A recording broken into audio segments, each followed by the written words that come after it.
Now, join me as we hear from a panel of FGPs who will share their stories of how they overcame biases and learn from others how to navigate unfamiliar landscapes. Please welcome moderator Gregory White, data analyst with the Human Capital and Diversity Office at the Department of Commerce, with Leonard Oliar, director of the Bureau of Engraving and Printing, Laura Shin, Deputy Chief Federal Assistance Law Division at the Department of Commerce, Tariq Hafiz, Group Director for Technology Center 3600 at the Patent and Trademark Office, Carissa Robichaud, epidemiologist at the Center for Disease Control and Prevention, National Institute for Occupational Safety and Health, and Catalina Martinez, Regional Program Manager with the Office of Ocean Exploration and Research at the National Oceanic and Atmospheric Administration.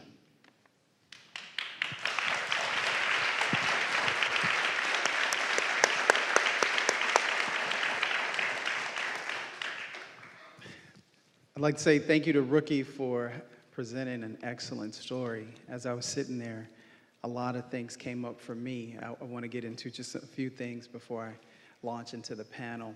I wrote down some notes. One was achieving prestige. Two was not feeling comfortable drawing boundaries. That particularly resonated with me. I'm the oldest of 9 kids, 4 brothers, 4 sisters.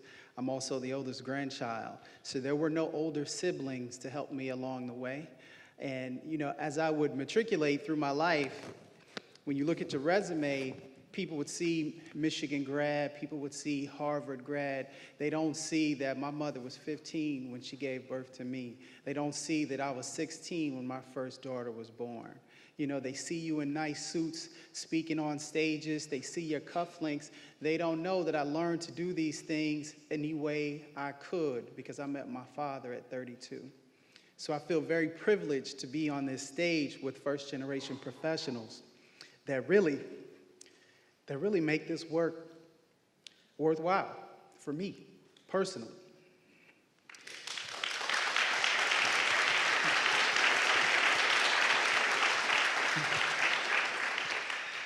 I didn't expect to get emotional, but this is what you do when you have good speakers come before you.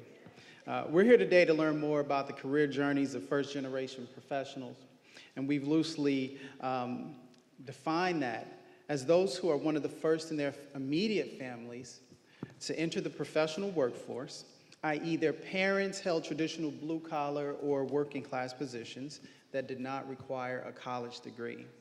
And it's working because as we've had this journey, we've come to understand that there are various ways that people identify as first-generation professionals. And we are here leading this conversation. So let's start there. Ms. Catalina, you've mentioned that you didn't identify as a first-generation professional until Tanisha shared a broader definition. Can you tell us about that experience? Yeah, sure.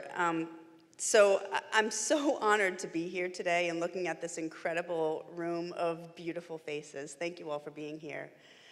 So I met Tanisha when she spoke during the NOAA Diversity and Inclusion Summit this past year. And when I heard her speak, it was the first time I actually identified with the term first-generation professional, mainly because my father did go to college. And so I always thought that traditional definition didn't really apply to me until I heard her encompass this much more broad definition.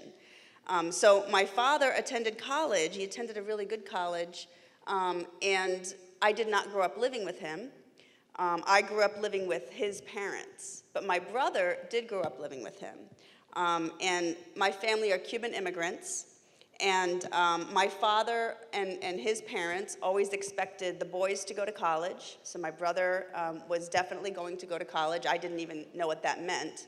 The girls were not expected to go to school at all. So my brother was introduced to my father's academic network at Emerson College early on, and he ended up going to Emerson College and benefiting from all of that, you know, political capital, the cultural capital. All of that knowledge was transferred to my brother. Whereas I grew up living with his parents, who were Cuban immigrants of very little means. We grew up in the outskirts of housing projects, so I understand that world very well. And my grandmother was very sick, so I was, as the girl, expected to stay home from school to take care of my grandmother and take care of the family in a lot of other ways. So I ended up dropping out of high school, not surprisingly, at the age of 16, and I've been on my own ever since. But to kind of bring this full circle, I started the journey of obtaining the education of my choosing, when I left home. Thankfully, I grew up in a very diverse community where I knew there was more out there in the world for me than what I could see within my own family. But the day that my brother graduated with his 4-year degree from Emerson College, and I was so proud of him, I graduated with a 2-year degree from a local technical college that I had to scrap my way through, right? So that brings it a little full circle. And I now have 3 graduate degrees. I've worked hard. But you're left with a lot of gaps and challenges when you're not benefiting from a built-in support network and the built-in capital that comes with that kind of having that as part of your orbit.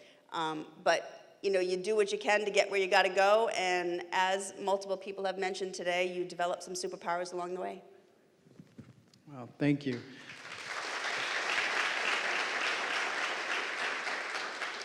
I think it's remarkable that the gender aspect of that is something that we tend not to think about. You tend to think about first-generation professionals or first-generation college students without having those added layers, and this is a challenge, but congratulations to you.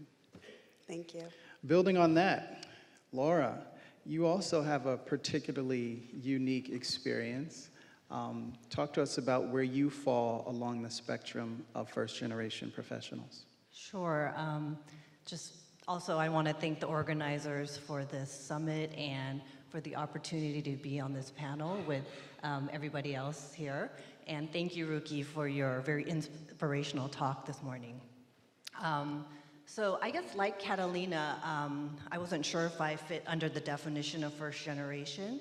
But because I had worked with Tanisha on some other diversity and inclusion initiatives, she knew me and I knew a lot of her staff.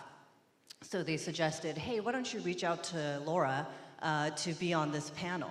So I had a conversation with Tanisha, and as I spoke to her, I realized, yeah, I think I do fit under the umbrella of a first generation professional. And I mean, one of the reasons, like Catalina, my parents did attend university, but they did it in a foreign country. My parents were born in Seoul, South Korea, and they immigrated in the 70s. And when they did that, they basically had to start their lives, their professional lives, all over again from scratch. And so they had to operate in a new language, and it was very difficult for them. So in terms of their professions, it didn't necessarily cross over to reflect their level of education. My dad worked for a company for Korean Airlines as a purchasing agent, and he worked at a desk job in an office, and what was considered a professional in Korea. And he did travel a lot to America, purchasing aircrafts, and so he would go to Seattle and New York, and just saw the wonderful opportunity that this country had for himself and for his children. And so he and my mom were willing to make these sacrifices of starting again. My father took blue-collar jobs, doing deliveries and working as a machinist in a factory, and just doing things that he was not familiar with, but did because of the wonderful opportunities that this country had for him and his family.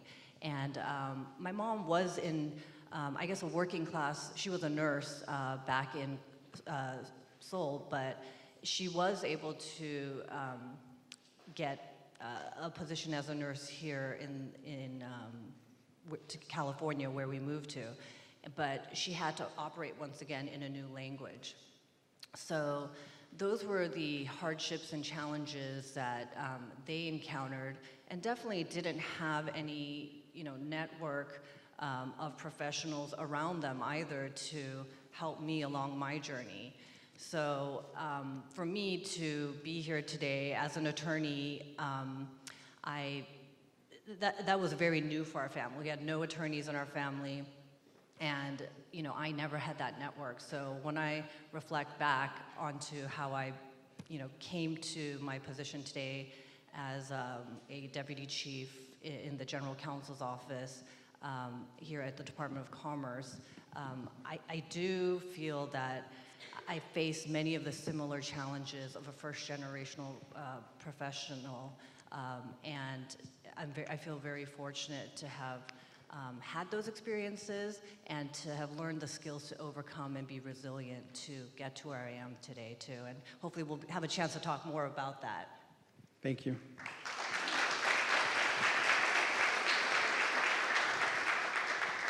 As an educator by training and a researcher, I jotted down a few things that resonated. Number one, language. Coming from one nation to another. But sometimes persons within the same country, like myself, could have a language barrier. I didn't grow up speaking the language of corporate boardrooms, even though I ended up spending 10 years in Fortune 150 firms. So I think language is important. Two, country, moving from one geographic place to another, and trying to do that all at the same time. And then lastly, socialization. The family, the schools where your parents were able to gain their credentials, that's incredibly important. And I think we need to be sensitive to that as we create solutions for us here at the Department of Commerce and throughout the federal workforce. Does anyone else have any other comments about defining first-generation professionals? If not, we can move forward. All right. So the Office of Civil Rights is embarking upon this first-generation professional initiative to raise awareness about the issues and unique challenges that some first-generation professionals experience during their career journey. And by understanding the journey, we can better work within our organizations to leverage their assets and, more importantly, reduce barriers at the individual level and scale up the success that we want at the organizational level. Tariq, looking back at your first-generation professional experience, what were some of the critical gaps that you had to overcome? And speak to whether or not there's some present-day impact in your professional life. Sure. You first mentioned being from a different country. For me, I was an immigrant as well as first-generation professional. So for me, some of the barriers I had to overcome were the language, right? I came here when I was in the 4th grade. So learning a brand new language, brand new culture, being in an environment where your parents were not professionals. My mother actually didn't even work. She didn't speak English. And for her life, she never worked. So my dad was the sole provider for the family. He was a blue-collar worker. And so for them, as growing up, going through junior high and high school, still navigating the social integration with new environment, it was a challenge. In terms of going to college and being someone when you grow up, didn't really have any guidance. Parents couldn't help me. They'd never been to college. They're new to this country as well. They really don't know what to tell you. It's like, okay, we're supporting you. We want you to go to college, but we don't know what you want to major in. The old question of what are you going to be when you grow up? I didn't have an answer to that. I didn't know what I was going to major in. So I started, some of my friends were applying to colleges. I started applying to colleges. And when I got into college, I went, but I had really no idea what I was going to get into. So that was really some of the initial gaps that I had. I really didn't have the support structure or college prep or any of the things that kids have today or the kids in professional environment they get. No role models. I never went to a professional job just to see what a professional works like. And so that was really a big challenge, right? So I think that thing that still resonates with me today is really the role of role models and someone who can actually guide you through your career. I didn't have any of that, and I think that those are really important. Today, what I do personally is I try to mentor as much as I can. Whenever somebody comes to me for advice, I'm there. I make time. I'll sit down with them, help them through the process. And for me, professionally, even as an executive, I feel we all still need role models. We need mentors, somebody we can go to for advice, guidance. Sometimes you just need to vent. Sometimes you want to just talk out the issues that you're facing, and somebody there to help you through it. And those are really important in one's career. And I think the first generation professionals sometimes don't have that at home because your parents haven't gone through that process, so they can't give you the same guidance like we can today, like I can with my kids. Whenever they're facing issue, whether it's in school, college, or their job, we can guide them and tell them how to navigate that. And so those are some of the things that I didn't have. Thank you. Yeah. Couple things.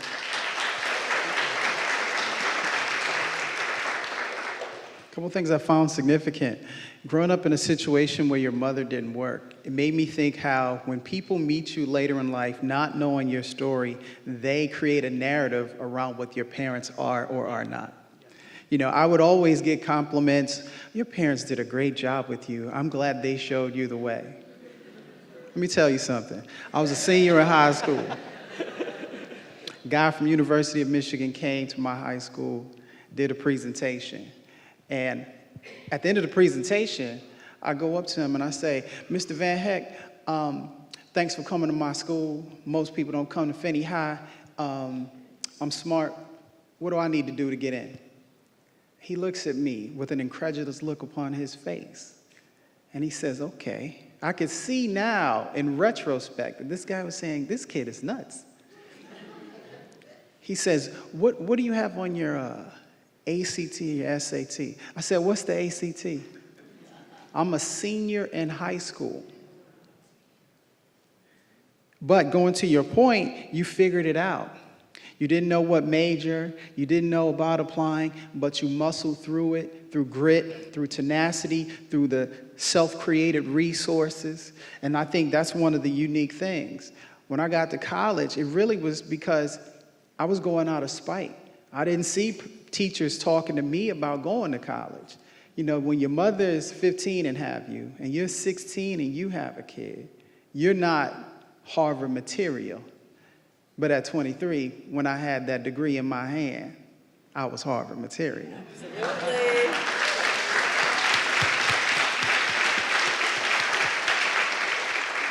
Leonard, your bio mentioned a particular lifetime goal that I found interesting, and it also mentioned that many of your promotions were not self-initiated. Talk to us about that career goal and those realities. I'd say all of my promotions were not self-initiated, to be honest. I think in general, we're not risk takers, and FGPs have to get outside of that comfort zone to advance. The fear of failure can be paralyzing. At one point in time, I was a busboy in a restaurant. I advanced to becoming a cook. I became assistant manager, and within a year, I was fired. And it was a lifelong lesson. You know, the Peter Principle, I advanced beyond my capabilities. I didn't have the skills necessary to be a good manager. Consequently, in my job at BEP as an accountant, I had absolutely no desire when they encouraged me to apply for supervisory positions. Fortunately, I had people who believed in me and encouraged me. They sent me to school, education, got the training that I need, encouraged me to apply for those supervisory positions. And when I got them, they were mentors and helped me, because God knows I made a lot of mistakes, and how they handled them was very important to me personally. They took it as, you know, you learn a lot from these things. You're not going to repeat these mistakes. Move forward, look forward, continue to adjust your sights. With their continued support, I think I've become fairly proficient in what I'm doing today, and I continue constantly to educate myself. You can't rest ever on your skills. The world around us is changing, so I continue to up my skills. One of the other factors that I want to mention is that FGPs may have friends and family that will reinforce the self-doubt, discourage risk-taking, and social mobility.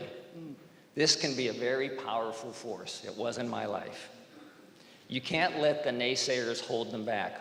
We have to help them advance. My kids used to laugh at me when I would be at home and doing something related to work and remember, oh, I need to take care of something tomorrow. I'd call myself up on the phone and I would leave a message. I'd say, Len, you rock. Have a great day. Don't forget to do such and such. I love that.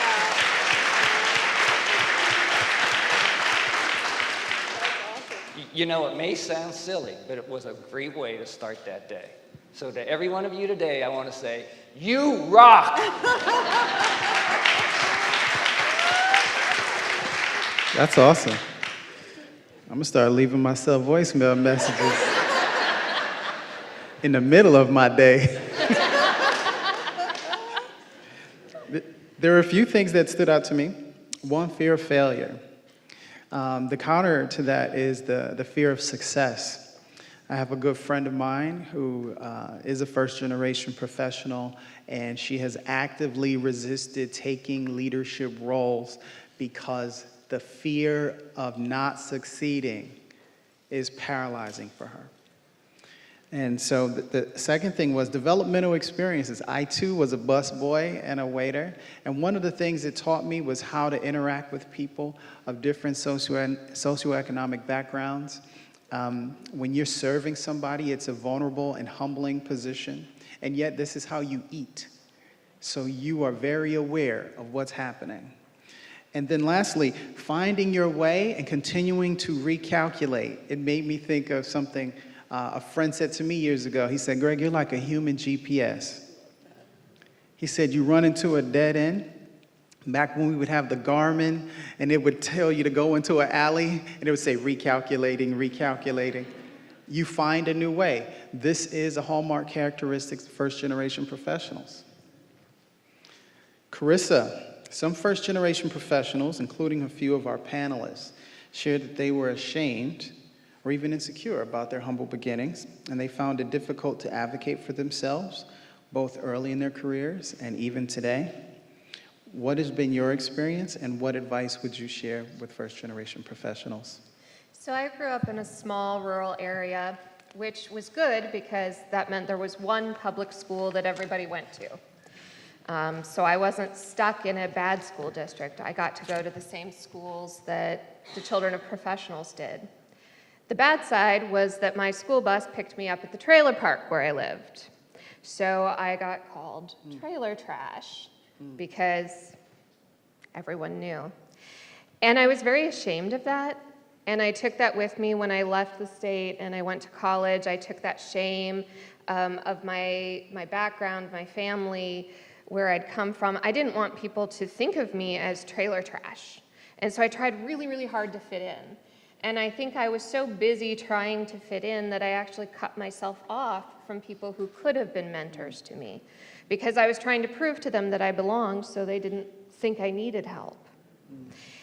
But eventually I came to realize that my background is actually my receipt. It is the tangible proof of my strength, my hard work, and my resilience. Thank you. So, and one thing that comes up a lot in these conversations is imposter syndrome, and I wanted to share a story. Neil Gaiman, who is this beloved internationally best-selling writer, had written a blog a while back, and he talked about being at a convention of writers and scientists and futurists, and he ran into another guy also named Neil, and they kind of bonded over their shared first name. And at some point, while Neil Gaiman is talking to the other Neil, this other Neil looks at this stage and says something to the effect of, man, I'm out of my league with all of these writers and scientists, and I don't belong here. And Neil Gaiman was absolutely floored because he'd been sitting there feeling the same way, going, oh my God, I can't believe I'm talking to the first man on the moon. And so I figured that if Neil Gaiman and Neil Armstrong both feel imposter syndrome sometimes, then number one, I am never going to get over it. It's just going to be along for the ride. But number two, it's not rational, and I don't have to listen to those feelings of insecurity. And so I just became more open about the insecurities I was feeling to the graduate students I was mentoring, to the junior scientists. And it was really interesting because they were all like, oh my God, you feel that way too? Maybe I'm not the failure I secretly feared that I was. And it was a very liberating and bonding moment to find that we all feel these insecurities, but it doesn't mean anything. Thank you.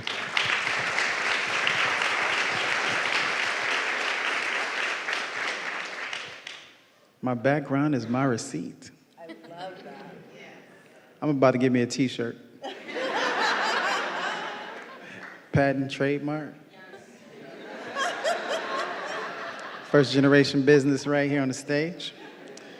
So, although many first generation professionals may have not have had the advantage of being raised in a home with parents who had white collar professional work experiences, a common theme is first generation parents played a significant role. So we have a few questions around that. Leonard, what are some lessons learned from your parents? My dad was a truck driver. My mom was a homemaker, one of 7 children. My dad was laid off multiple times during his career. He maintained, I'll say, constant optimism, worked extremely hard to get us the things that we needed, not the things that we wanted. We got what we needed to get by. Very much learned, if you're going to do any job, you do it well. You didn't do it well, you got to do it again. So we learned quickly that you better do your best effort the first time. Most importantly, I think both of my parents emphasized education. You really have to get education. The expectation was high that I was going to go to college. My brother, who's 3 years older than me, ran away when he was a junior in high school and looking at colleges, got into some drug issues, and so the world of expectations fell upon my shoulders. I will echo what some others say about going to college and doing well in college are 2 very different things. And the guidance counselors at my school did nothing to help prepare for careers. My parents didn't. So your parents instilled my parents gave me a great work ethic and a desire to do job, but there's others in your life that you need to go to get everything that you need. They don't have all the answers. They're there for you. They'll back you up. But kind of like Tariq was saying, now we're there to give that to our children and can pass a lot of that knowledge and the experiences that we've been through the next generation. So I think it's important that, especially as we have new FGPs coming into our workplace, that we share those lessons with them, that we help them with the things that they're going to go through. I can remember when at BP I got invited to my supervisor, my boss's house for dinner. I had no frame of reference. I had no idea what you do. How do you dress? So you got to reach out to people and ask them. So I talked to my coworkers. Have you ever been to Rich's house? What do you do? What's he going to serve for dinner? And you need to build the true network that's going to help you through these other things. And we need to be part of that network now for the next generation. Thank you.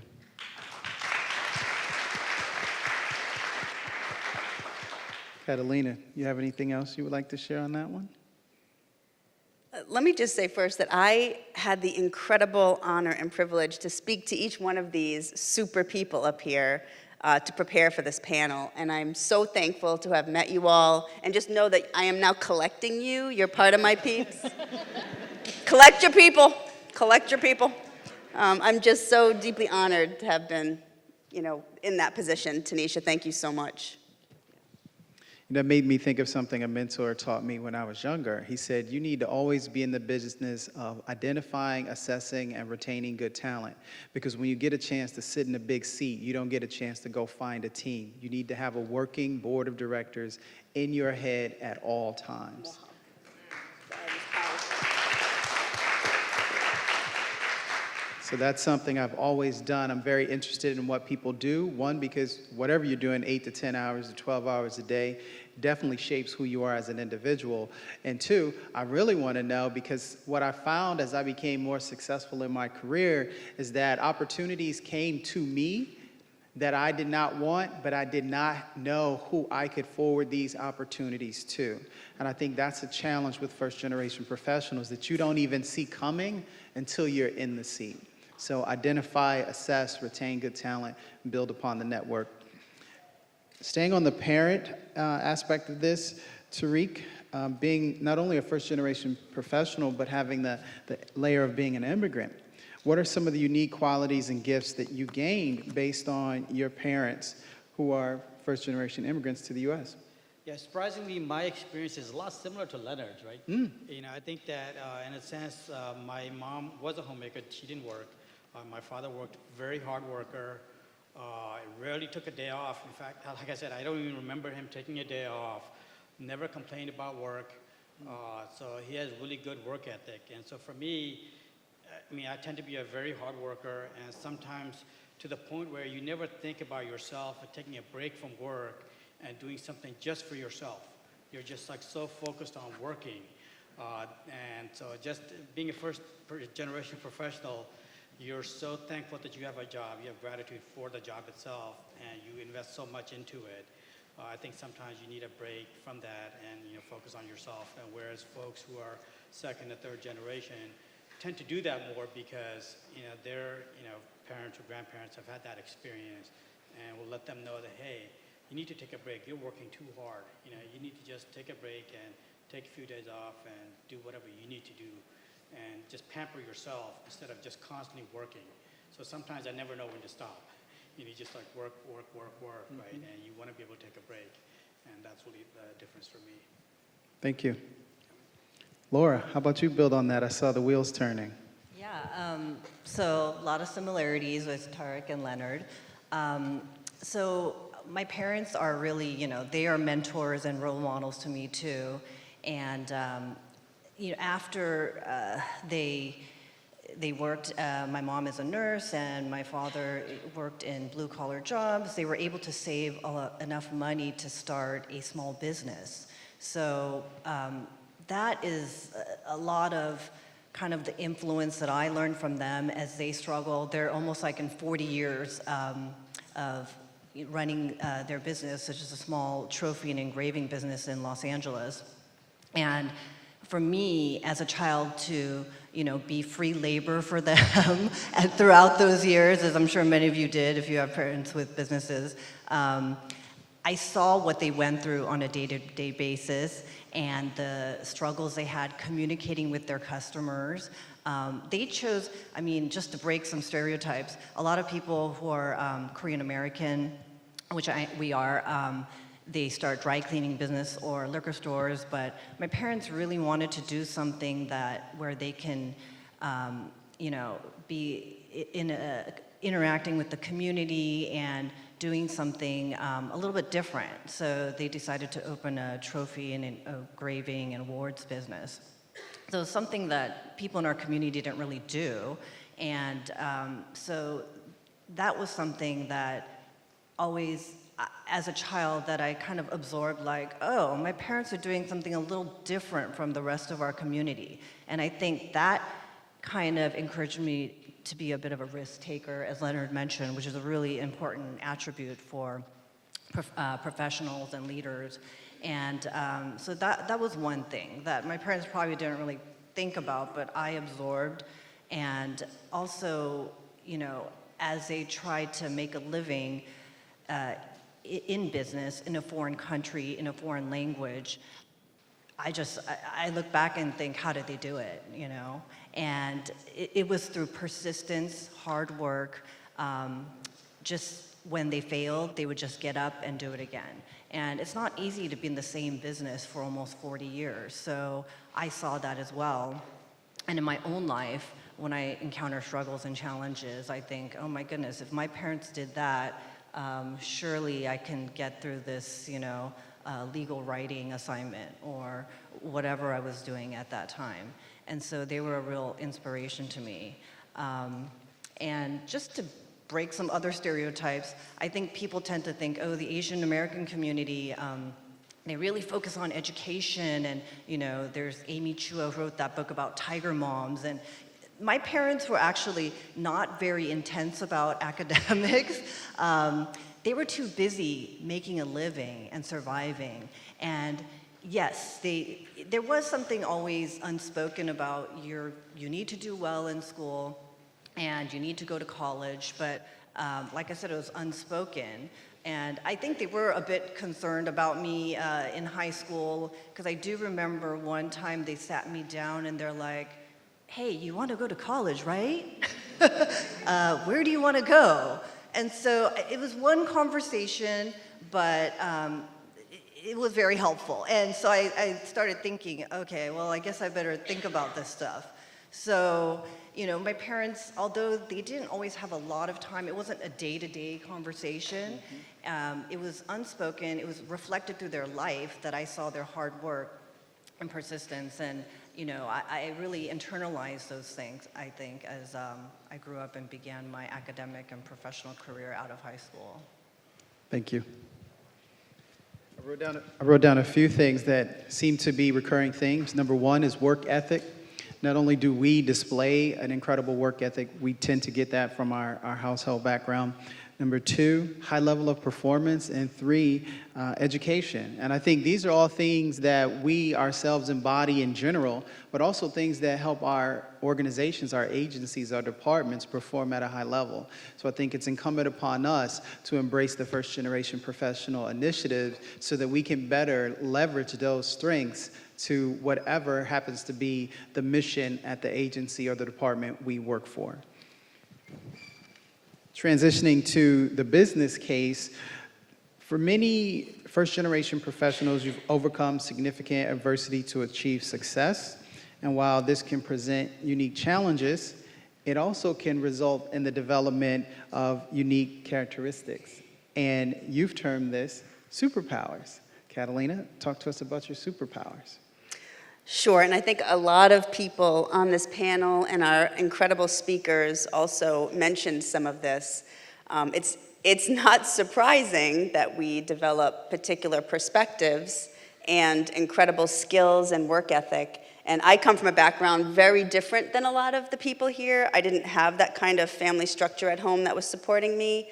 And just to get back to the shame for 1 second, to sidestep for a minute, there's a lot of shame within communities or cultures that have gender oppression, and we don't talk about it because it's such a shameful part of our culture.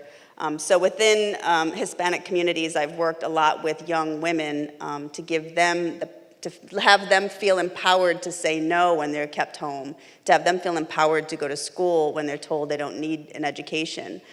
It's definitely a shameful part of our culture that we just don't talk about.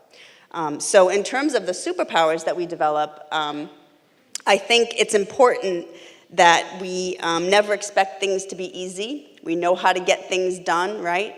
So we know how to turn barriers into just little detours instead of outright obstacles. We figure out how to navigate the world in really creative ways. We don't take no for an answer, right? And when we hit a brick wall, as you so eloquently said, we become human GPS and we recalculate. Those things are really, really important. I think also, I heard someone speak about to our detriment. I think it was our amazing Rookie who said that. To our detriment, sometimes we're also warriors for our people. We are determined to kick doors open for others, even if it's at a cost to ourselves. And I consider myself scorched earth on that front. And although I may not have a family structure that was there for me, I built my family out of community. And to me, that's the most important skill I've ever honed. It's to collect my people. And those people that I collect, those are the people that I consider myself scorched earth for. And to my detriment, I will make sure that I'm kicking open the doors so they can crawl over my back. So I absolutely now view all of that as a superpower, certainly through most of my academic experience and a lot of my professional experiences. Had I made my background known, which I mostly did not, I think it would have been held against me or viewed as detriments when I had to take many years to finally accept those as superpowers. Wow.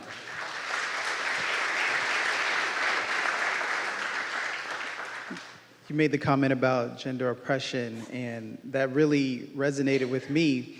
As the oldest of 9 kids, I didn't have to even think about it.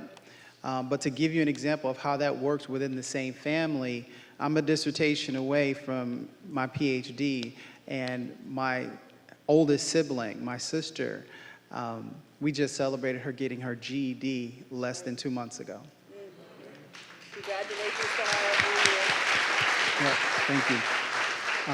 And so what that made me think of as I grew in my career and got a bit older is the fact is a lot of the power at the heads of our agencies and organizations, it's held in the hands of men.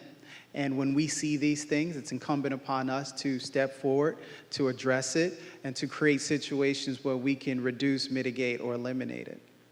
Thank you. Thank you. Another thing you brought up was this idea of being warriors, even to our own detriment.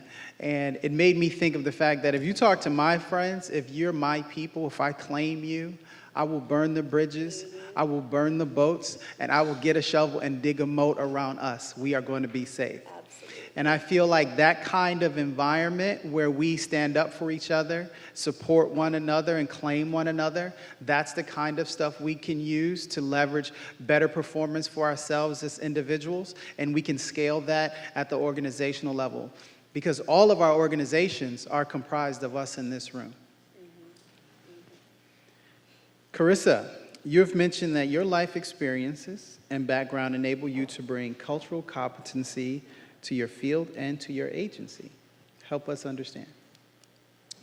Yes, so my agency is tasked with performing research to protect workers, but also with translating that research and communicating findings to employers and to workers. And so I know these jobs, I've worked them. My family works them. I understand these communities and I understand the constraints that people are working in. And so it's allowed me to ask really good questions and have insight. I can remember being at a presentation, someone was talking about truck driving work hours and driver fatigue and crashes that commercial truckers were involved in. And they said they were doing this study and they were getting the books from the truckers. And I said, which set of books? And they said, what? And I said, well, I've never known a trucker who didn't keep 2 sets of books. There's the one for if you're pulled over that you show the cops, and then there's the one that actually logs your hours. Which books are you looking at? And, you know, I've had so many experiences like that over the years where I had insight into a community or a job.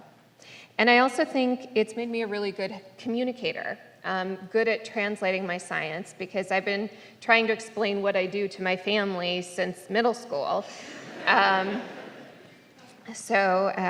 One example is, you know, early in my career, I was really frustrated that we didn't have resources for pregnant workers who were concerned maybe they're working with chemicals that they know are hazardous and they're not sure if they should do something special because they're pregnant or breastfeeding. And there just weren't any resources out there. And so as a little tiny side project with, you know, minutes I could steal from my schedule here and there, I led an effort with a couple of other colleagues I kind of roped in. And we created over 24 topic pages that have since become some of the agency's highest trafficked. We see over 20,000 unique visitors a month. They're now cited in UpToDate and Google Answers and in What to Expect When You're Expecting. And that tells me that we were successful in meeting a need and answering questions that people had. And I think I understood those questions and how to give people what they needed because of my background. Beautiful. Would anyone else care to share anything they may have not shared already about the business case for embracing the First Generation Professionals initiatives? All right, a couple things that I thought about. Number one was cultural translators. I find that a number of us are cultural translators because we had no other choice. You know, we didn't speak the language. We encountered some resistance. We had to figure out, okay, something's happening here, and then unpack that. That's language, that's culture, that's a cultural translation taking place. It reminds me of something a researcher once said in relation to education. Someone was speaking in a language that was something other than the Queen's English. And a teacher made a smart comment that they couldn't read. And the researcher said, absolutely incorrect. Not only can they read, they're doing something more sophisticated than reading. They're reading and translating it into a language that they and others they love and care about understand. That's what we do every day.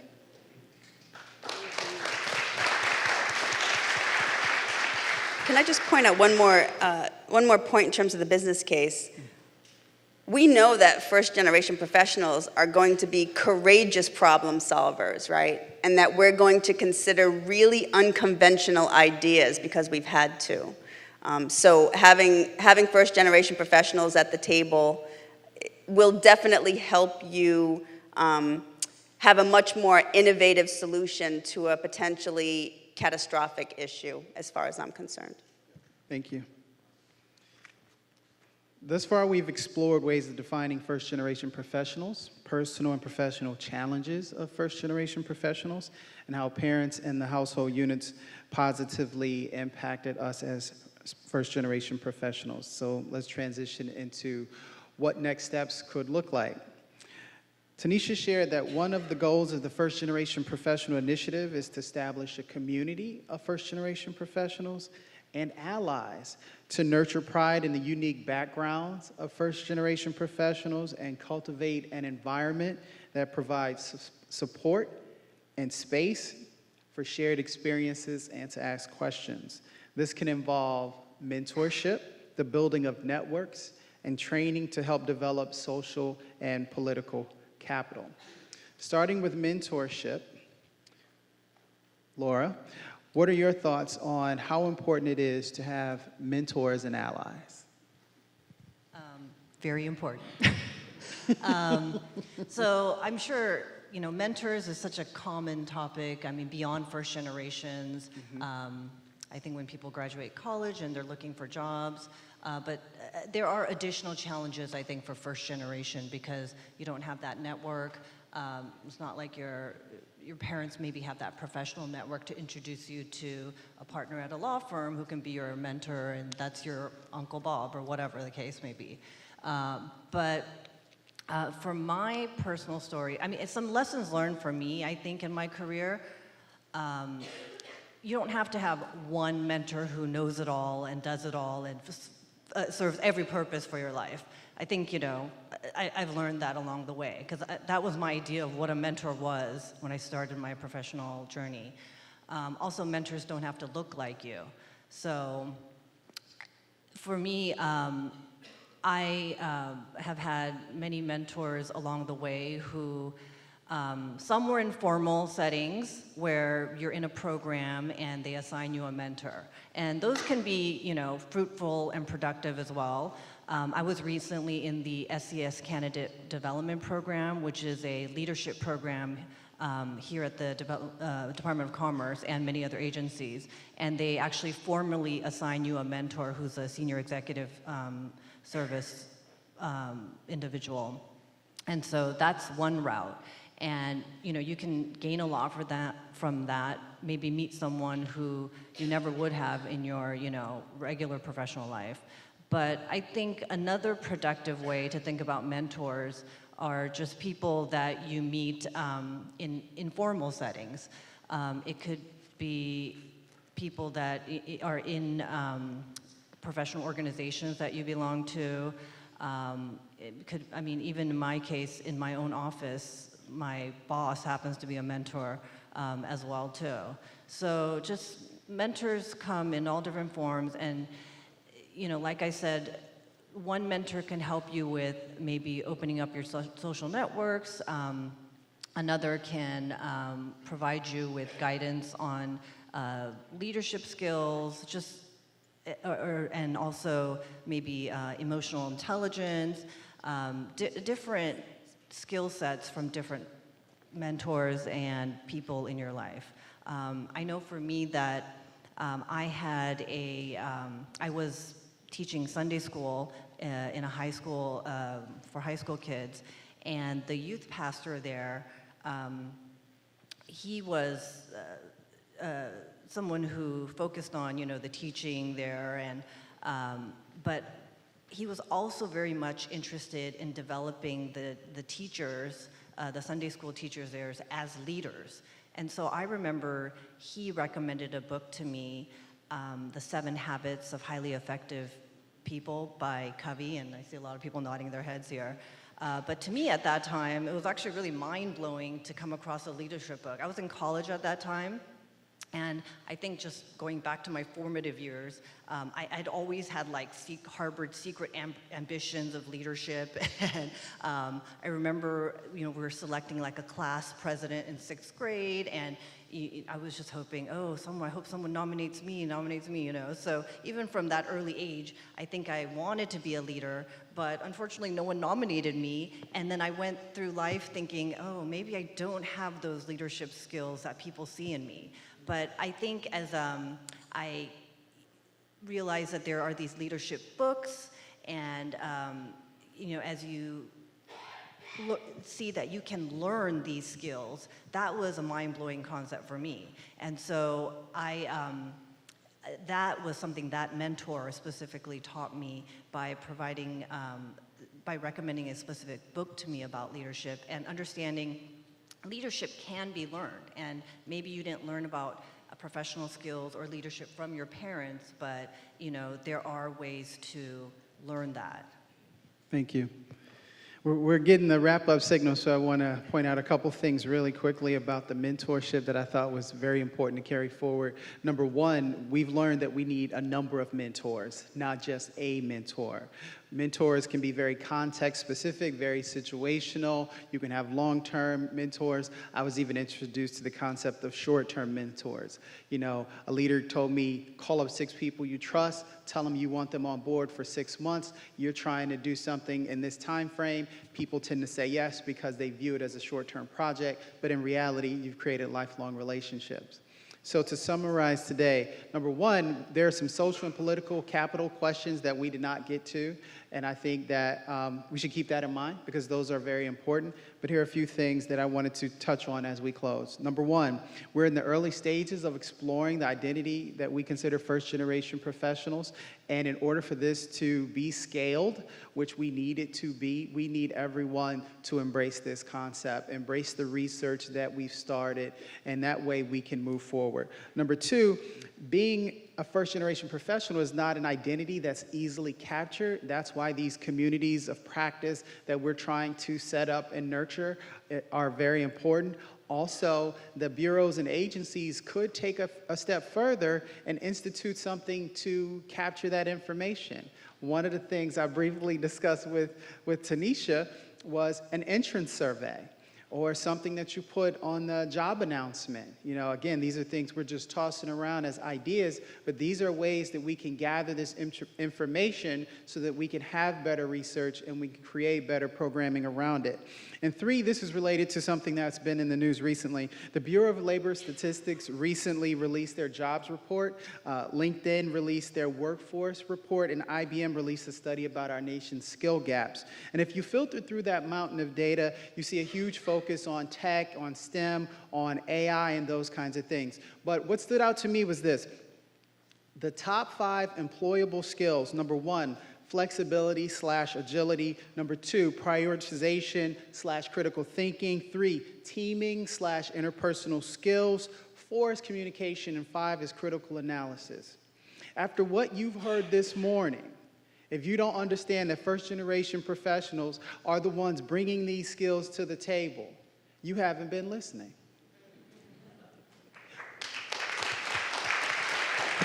And with that, thank you.